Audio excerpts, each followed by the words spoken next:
Let's be consistent. Welcome to the Key to Consistency. I am your host, Rakeyia Collins, and on today's episode, we are going to be exploring who can truly be consistent. We here at this podcast, I will tell you that my belief is that everyone has the ability to be. Consistency is not for a select group of people, but I will say that consistency is one of those qualities that can seem very exclusive, can seem very aloof, and it's something that few people are able to master. But when you do master the ability to be consistent, it will literally change the course of your life. Consistency, as we discussed before, is truly just a character trait. It is something that can be developed. It is not something that you're either born with or you're not born with. You either have or you don't have. It is something that we can definitely strive to cultivate. And the first thing that I'd like to focus on with you guys is going to be self-awareness. There are few things in this world that we can do without starting with a baseline. For me, self-awareness is understanding where you currently are and looking at where you are compared to where you'd like to go. And being able to bridge that gap truly starts with fundamentally understanding where you are. And so in the realm of consistency, when we think about what do you do every single day, what are your values? What are your passions? What are your goals? Where you are now is going to help bridge the gap with that self-awareness. So for me, I began to realize that I lacked a level of consistency when it came down to my relationships. I would be very, very, very emotional, and I would really allow how I felt in a given moment to override my common sense. I would be that person who would go for the low blows, if you will, whenever I was angry or whenever I felt like a situation was beyond what I wanted it to be. I would go for whatever I could in order to make sure that I got the thing that I wanted. Very toxic, very unhealthy, right? But again, me understanding what my baseline was allowed me to really understand where I needed to go and what I needed to do to help bridge that gap, right? So to further kind of back the fact that this whole journey of who can be consistent begins with self-awareness, I do want to share with you guys a study that was published in the Journal of Organizational Behavior and Human Decision Processes. So in this study, researchers found that individuals with higher levels of awareness demonstrated better self-control, and they were more likely to make decisions that aligned with their long-term goals. So the study itself really suggests that self-awareness empowers individuals to really resist those impulsive decisions and make wiser choices for their future. So if I were to take that and put that in the lens of my relationship,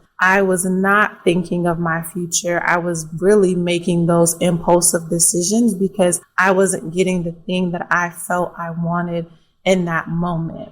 And because of that, I was making any old decision to hopefully get me to where I want to be, not even realizing you're doing more harm than good because you are focusing on what you want and not necessarily what is the best for the entire situation. And I'd love to share another scientific study as well from the University of Edinburgh. And this study specifically was published in the Journal of Psychological Science, and it revealed that self-awareness is also linked to an improved emotional intelligence. The researchers discovered that individuals who were more self-aware had a better understanding of their own emotions, as well as the ability to accurately perceive and empathize with the emotions of others. This heightened emotional emotional intelligence positively influence the social relationships and overall well-being of the individual. Whew. If only I had that study right when I was going through my go through, because when I tell you that was not me at all, like I literally just did what I wanted to do, said whatever I wanted to say. And I can tell you from personal experience that this study is 1,000% accurate. When you begin to be self-aware of who you are and understanding your own emotions, again, going back to that episode on anger, where you begin to really dig beneath the surface of that anger iceberg and you begin to use words outside of anger like hurt and disappointment and really open up your perception of your emotions to what you're actually feeling, it really allows you to come to the world in a different manner and to really show up and really be your full self. Right? So there are two key reasons why self-awareness and consistency go hand in hand. We've already looked at a couple of scientific studies that really show why self-awareness and consistency go together. But when we think about it from a different lens, self-awareness really lends itself well to personal growth and development, right? When you are aware of who you are, of your baseline, of your values and your goals, with that level of awareness, it can lead you to personal growth, which will bridge the gap between where you are in your consistency journey and where you'd like to be, right? It's not just focusing on the strengths that you have, but it's also being able to identify those weaknesses as well, which can be tough, right? And depending on, your culture and where you're from, when you hear the word weakness, you may feel like, I'm not weak. I don't identify with that. But that's not necessarily the truth for everyone, right? And I'd like you to reframe the word consistency to, weakness to like area of improvement, right? Like that's what I generally like to coin that word, especially when, let's say you're on a job interview and the interviewer were to ask you like, what are some of your weaknesses? You can literally say, well, some areas of improvement you can list them out, right? Because depending on, again, how you relate to the word weakness, you may not have the best relationship with that term. And if you're truly working on getting better at that particular item anyway, it just makes sense to call it an area of improvement. I recognize it for what it is, right? I'm not labeling it as a weakness because it's not going to always be that for me. I am eventually going to conquer the thing that I may not be great at this particular point. So when we think about personal growth and identifying where you are to where you want to be, we have to make sure that we're making conscious efforts to become the best version of ourselves. And that may mean that we have to better align ourselves with how we treat ourselves, right? Align ourselves with the fact that what I know on the weekends, I have a tendency to just relax. I have a tendency to not show up for myself, but during the week, I can show up for my 9 to 5 or whatever I do during the week because I have someone looking over my shoulder. I have a manager. I have a boss who, I have to be accountable to. But if you don't have that same level of respect for yourself, like that's really where the problem comes in. You have to have that internal motor for yourself when you think about your goals and your values and just becoming the better version of yourself. You have to put that motor in your back, and you can't necessarily depend on someone else's oversight of you in order to accomplish the things that are important to you. So hopefully when, you get to that point of, hey, I'm going to put in this conscious effort to be the best version of myself, you can begin to, of course, recognize those patterns and break those patterns, break those negative cycles and replace them with cultivating positive habits to really align yourself with your goal. When you do that on a consistent basis, you practice, recognizing patterns, and then you practice, breaking those negative cycles. It'll ultimately lead you to cultivating positive habits that will align with where you see yourself in life. And that is where we want to be. We want to get to a point where we are recognizing pattern recognition. What do I want to have happen in my life? What am I doing now that is prohibiting this from happening for me? And what do I need to do to replace this negative habit that I may have picked up?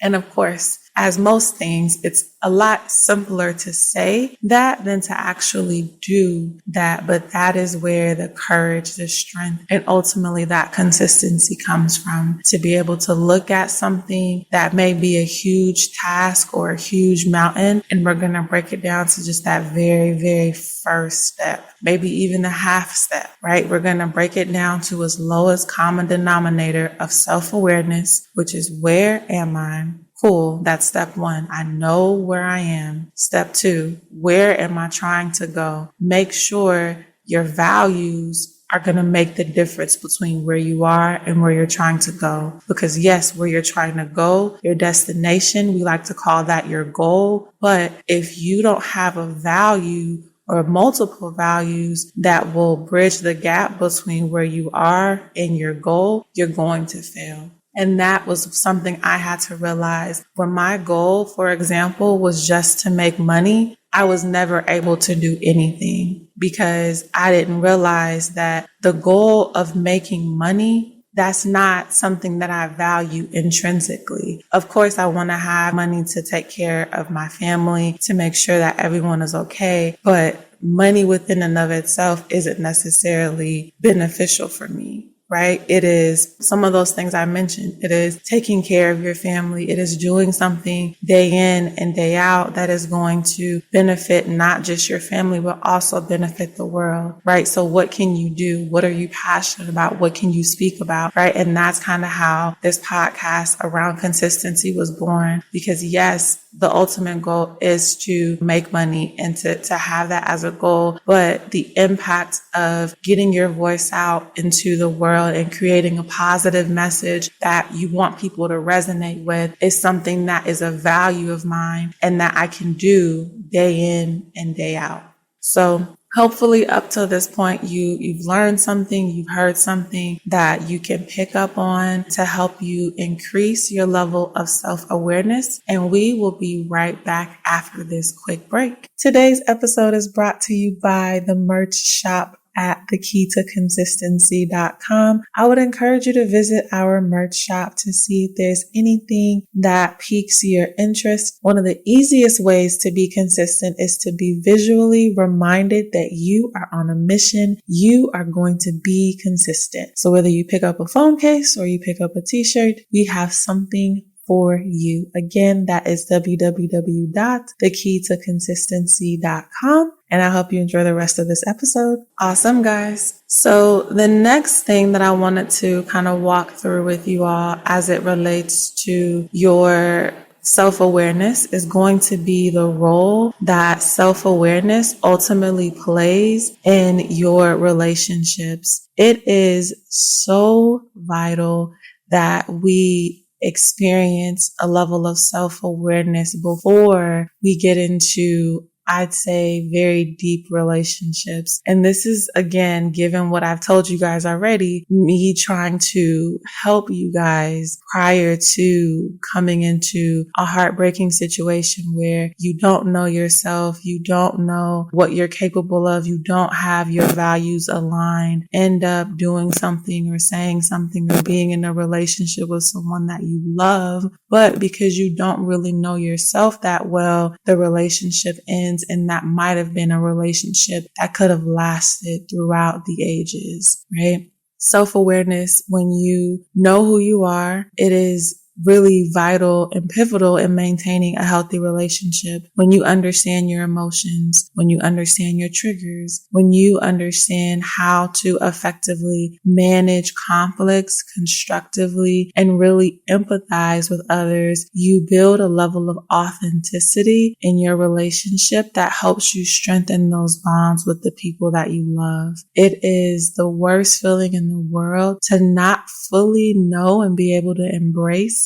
who you are, and then you turn around and expect someone else to give you who they are fully, but you're not really who you are fully, right? And sometimes it may not even be that you're trying to hide yourself. It may just be a lack of knowledge. You might not have spent the time you needed to with yourself in order to effectively build a relationship with someone else. And so that's why I would personally encourage you to make sure that you spend time with yourself, time to reflect on those values and those passions. And I'm very big on writing things down. So I would encourage you to write them down, put them in a visible place, right? And if you're already in a relationship, be open with your partner and tell your partner like, hey, I'm starting a self-awareness journey. I'm starting a self-healing journey. That could be, taking some of the strategies from today's episode, or if you know that you need to actually go to a therapist and you need to actually express, your thoughts and how you feel to someone, whatever your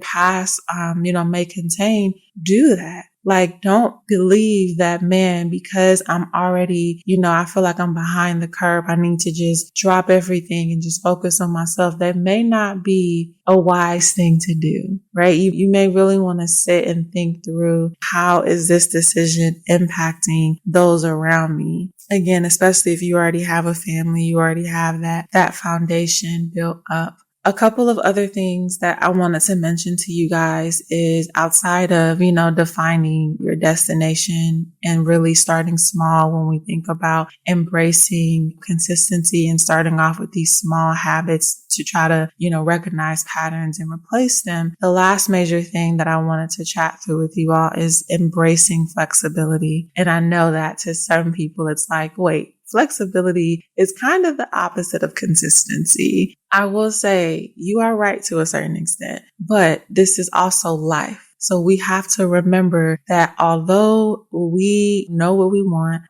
want, we have to also remember that we don't have control over life and that life is going to life. Even if we have the best framework for consistency in our lives, we have to still allow room for spontaneity and for new experiences, right? It's one of those things where, for me, for example, I don't like being late. I like arriving early. If you've heard the saying, early is on time is late, and late is unacceptable. I personally strive for that, right? I strive to be early because to me, early is on time. Right. But just because I'm going someplace and I'm striving to be early, what happens if I hit traffic? Right. Like, that is not, if I know it is important for me to consistently be on time, and sometimes you unexpected traffic, right? Now my on time becomes late, and I could possibly be late, which is, of course, in my mind, unacceptable. Right. But that is a part of embracing flexibility, being flexible and saying, hey, like, I'm not going to go to an event because I'm late. I'm going to show up and have an attitude. I'm going to show up and be angry because, man, I was late. But you'll have people who will allow things that are outside of their control to ruin the event or ruin the thing that they're trying to do. And that's not what we want, right? Like, we don't want that. We want to make sure that when we go and walk through life, when we go and have our consistency journey, that we are rigid, but we're flexible. Right? That we have developed a certain amount or a certain level of consistency within ourselves to say, even if I am unable to accomplish this the exact way that I'd like to accomplish this, that doesn't mean it's a failure. That doesn't mean that I have to throw in the towel, right? All that means is that I need to be more flexible and take those times to breathe. Like, I know for me, when I've been late for a couple of things, I've just been like, you know what, Rakeyia, just breathe. Like, and I find that when I breathe and I'm like fully relaxed in the moment, it allows me to not be so upset internally, to not be angry with myself, and to still show up to that place I was heading and have an excellent time and have a wonderful time, right? And so hopefully from today's episode, you've been able to gather that consistency is not reserved for a select few. That consistency starts with understanding who you are, which is where self-awareness comes into play. And it helps to really bridge the gap to cultivating those positive habits and really finding that delicate balance between consistency and being spontaneous. Those are really some of the key takeaways from our time together. And hopefully you were able to find something in that really was able to speak to you. And as always, we are going to end today's episode with a verse, my favorite book. Today's verse comes from 2 Timothy chapter 2, verse 13. If we are faithless, he remains faithful, for he cannot deny himself. That, of course, is talking about God, our Father, and how he is going to be faithful even if we are not faithful. That is so critical. That is so crucial. And that is so important. Because what we have to understand about God is one of his characteristics is being what they refer to oftentimes in the Bible as steadfast, unmovable, right? That is akin to consistency. Consistency, as we hear from this verse, is not dependent upon the other person. As the verse says, if we are faithless, he remains faithful, for he cannot deny himself. What does that mean? Being faithful is so incredibly ingrained in who God is that irrespective of whatever we may do, he does not have the ability to change himself based on the impact of other people. And I know that as humans, that is tough, but that should ultimately be our goal as well, to make sure that who we are, our character, how we show up in the world. If you're a greeter and you greet people and people don't necessarily say hi back to you, don't allow that to impact your ability to speak to the next person. If that is intrinsic to who you are and that's what you do, be who you are, irrespective of how other people treat you. Because the same way that God cannot deny his own faithfulness, we should not deny our consistency. We should not deny the things that are true to who we are, right? That just allows us to show up as our authentic selves, being able to be that much closer to emulating the characteristics of our Father. So hopefully today's episode was beneficial to you. You found something that you could really glean from, you could really sit with. And remember, as always, consistency breeds mastery, and mastery transforms the ordinary into the extraordinary. Thank you so much for listening to today's episode of The Key to Consistency. Wherever you are listening to this podcast, it would mean everything to me if you could rate it, review it, reach out to me on Instagram. Would love your feedback, would love to hear anything you like, anything you don't like. Please feel free to share this episode with someone that you think could benefit from it. And until next time, bye guys.